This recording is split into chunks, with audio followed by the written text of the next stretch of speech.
Akashvani presents Morning News.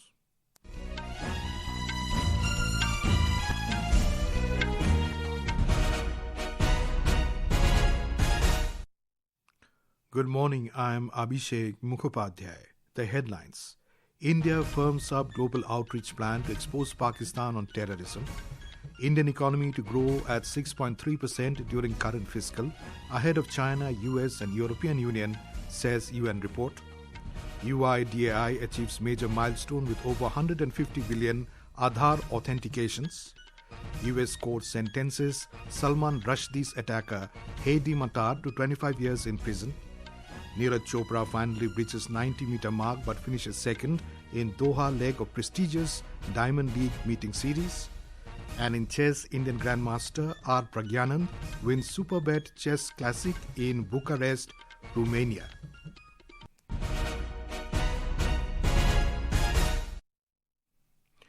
Government is planning to send multi-party delegations to different countries to present India's stand against Pakistan-sponsored terrorism in the wake of Operation Sindoor. Sources said each delegation is expected to have a group of MPs from both ruling and opposition parties. Senior Congress leader Jairam Ramesh told reporters in New Delhi that Parliamentary Affairs Minister Kiran Rijiju has spoken to his party president Mallikarjun Kharge over this diplomatic outreach initiative. The move is intended to further highlight New Delhi's stance on terrorism emanating from Pakistan to the global community and is expected to kickstart next week. In a significant nationwide outreach effort, the Tiranga Yatra has been held in various parts of the country to honor the courage and sacrifice of Indian armed forces following the successful Operation Sindoor in response to horrific Pahalgam terror attack.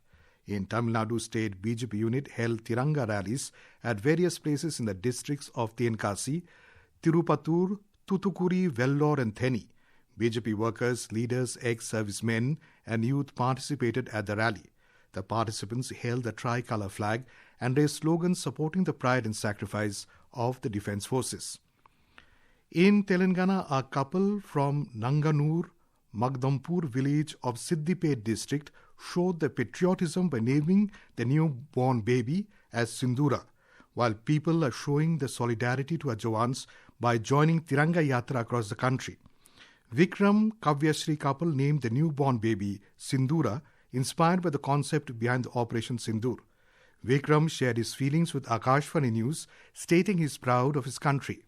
As a token of respect towards our country and soldiers, I have named my daughter as Sindura. The name was taken as an inspiration from recently held Operation Sindoor, which was a mission took care by our central government to target terrorists in Pakistan. And I am very proud of my nation. As we celebrate the success of Operation Sindoor, the nation salutes the valor of the Indian soldiers. As a tribute to the armed forces, Akashvani News is presenting a special series.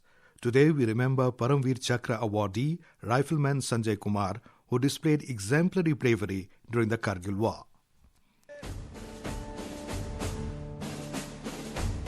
A native of Bilaspur district of Himachal Pradesh, Rifleman Sanjay Kumar joined the 13th Battalion Jammu and Kashmir Rifles in 1996. During the Kargil War on 4 July 1999, Rifleman Sanjay Kumar was the leading scout of a team tasked to capture area flat top of .4875 in the Mashko Valley. During the attack, when enemy automatic fire from one of the Sangars posed a stiff opposition and stalled the column, Rifleman Sanjay Kumar, realizing the gravity of the situation and with utter disregard to his personal safety, charged at the enemy. In the ensuing hand-to-hand combat, he killed 3 of the intruders and was himself seriously injured. Despite his injuries, he charged onto the second Sangar. Taken totally by surprise, the enemy left behind a universal machine gun and started running. Rifleman Sanjay Kumar picked up the UMG and killed the fleeing enemy. Although bleeding profusely, he refused to be evacuated. The brave action on his part motivated his comrades, and they, overcoming the treacherous terrain, charged onto the enemy and wrested the area flat top. Rifleman Sanjay Kumar displayed most conspicuous gallantry, cool courage and devotion to duty of an exceptionally high order in the face of the enemy. The nation salutes him. In February 2022, he received the rank of Subedar Major and is posted to the National Defence Academy in Pune. Anupam Mishra, Akashvani News, Delhi.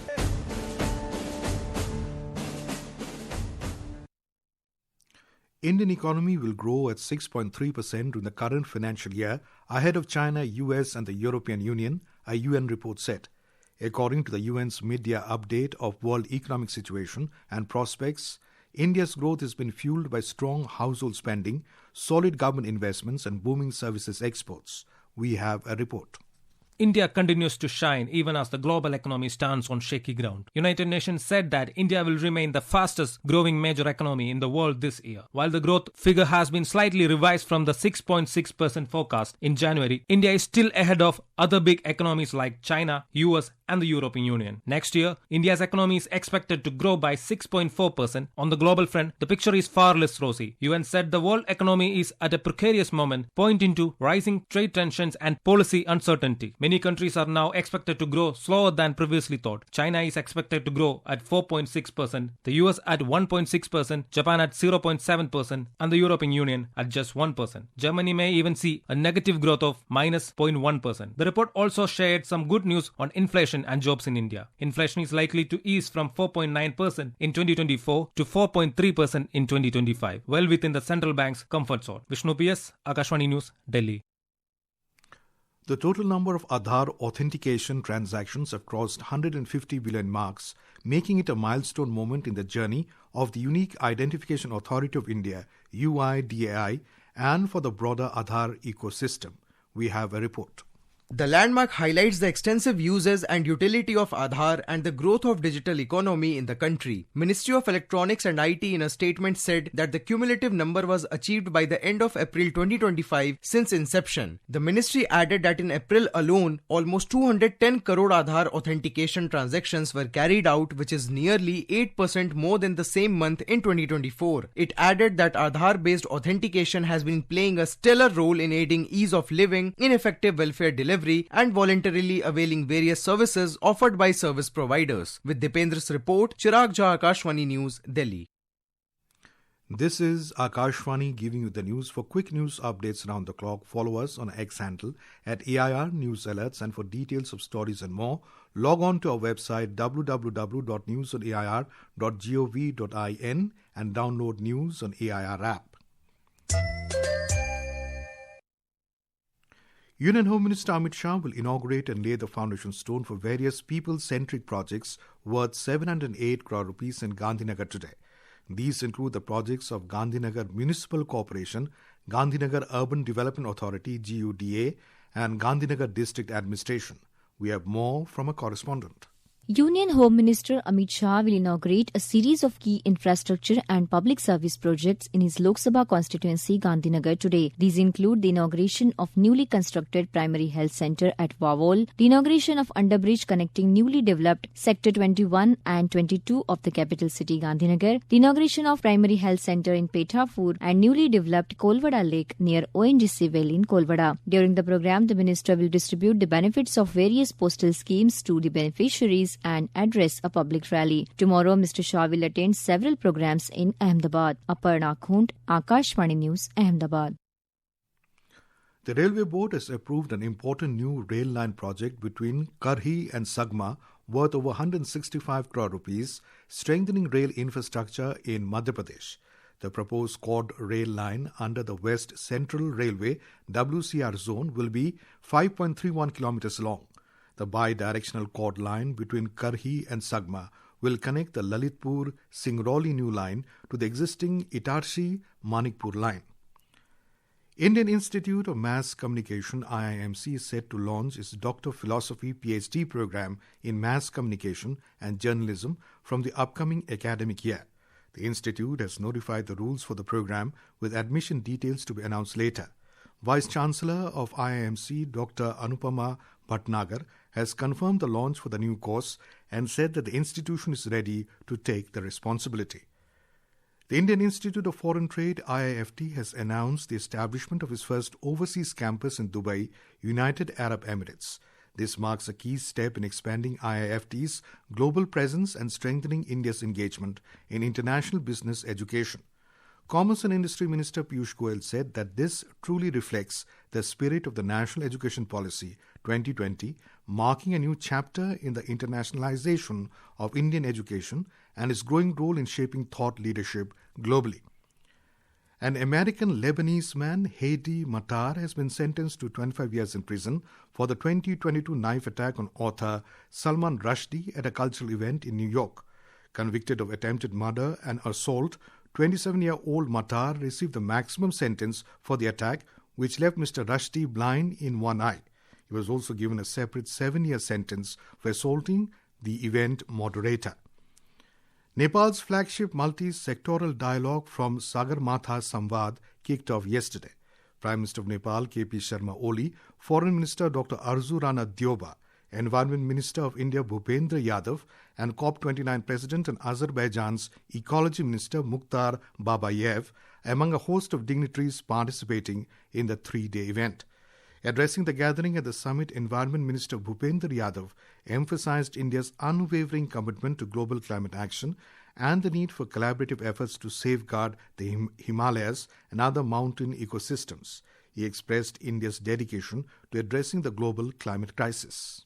India, under the visionary leadership of Honorable Prime Minister Shri Narendra Modi ji, is deeply committed to contributing to climate action with the urgency it demands. Despite our minimal role for the crisis it faces, our nationally determined contribution under the Paris Agreement and our National Action Plan on Climate, we are testament to our resolve. So are the ambitious target for renewable energy, aiming for 500 gigawatt of non-fossil fuel electricity generation capacity by 2030.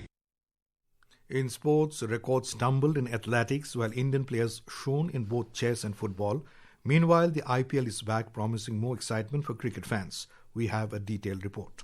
Star javelin thrower Neeraj Chopra finally breached the 90-meter mark at the Doha Diamond League in Qatar yesterday. Despite a record-breaking 90.23-meter throw, Neeraj had to settle for second place behind Germany's Julian Weber, who surprised everyone with a final throw of 91.06 meter. Additionally, India's Parul Chaudhary broke her own national record with a time of 9 minutes 13 seconds in the women's 3000-meter steeplechase event. She finished 6th. In chess, Indian Grandmaster R. Pragyananda won the Superbet Chess Classic in Bucharest, Romania. He triumphed after a tense tie-break against Ali Reza Firuzja and Maxime Vachier-Lagrave. In football, India stormed into the final of SAF Under-19 Championship 2025 with a commanding 3-0 victory against Maldives in UPI Arunachal Pradesh yesterday. India will now face Bangladesh in the final match tomorrow. And in cricket, Indian Premier League 2025 is all set to resume today after a week-long gap, with a match between host Royal Challengers Bengaluru and Kolkata Knight Riders at the M. Chinnaswamy Stadium. The match will begin at 7:30 p.m. Manik Sharma, News Desk. And now, for a look at today's newspapers, it's over to Shagun Chopra. Thank you, Abhishek. Indirect terror funding. Rajnath slams International Monetary Fund on $1 billion loan to Pakistan, leads the Times of India. India to rebuild canals, dig new ones to tap into Indus, reports Hindustan Times. Multi-party outreach to expose Pakistan propaganda, informs The Statesman. New northeast link to Kolkata will be via sea, giving Bangladesh a miss, states the Indian Express. Man who stabbed Rushdie on stage gets 25 years in jail, reports The Hindu. Neeraj Chopra makes history, breaches 90-meter mark, notes the Tribune. Russia-Ukraine hold first direct peace talks in 3 years, says the Hindu Business Line. And finally, scholar Ram Bhadracharya and lyricist Gulzar honoured with Gyanpith Award, reports Financial Express. And with that, it's back to you, Abhishek. Thank you, Shagun. And now, before we end the bulletin, the headlines once again. India firms up global outreach plan to expose Pakistan on terrorism. Indian economy to grow at 6.3% during current fiscal, ahead of China, US and European Union, says UN report. UIDAI achieves major milestone with over 150 billion Aadhaar authentications. US court sentences Salman Rushdie's attacker Hadi Matar to 25 years in prison. Neeraj Chopra finally reaches 90-meter mark but finishes second in Doha leg of prestigious Diamond League meeting series. And in chess, Indian Grandmaster R. Pragyanand wins Superbet Chess Classic in Bucharest, Romania. And for details of these stories and more, log on to our website www.newsonair.gov.in and News on AIR app. And with that, we end the morning news. Have a nice day.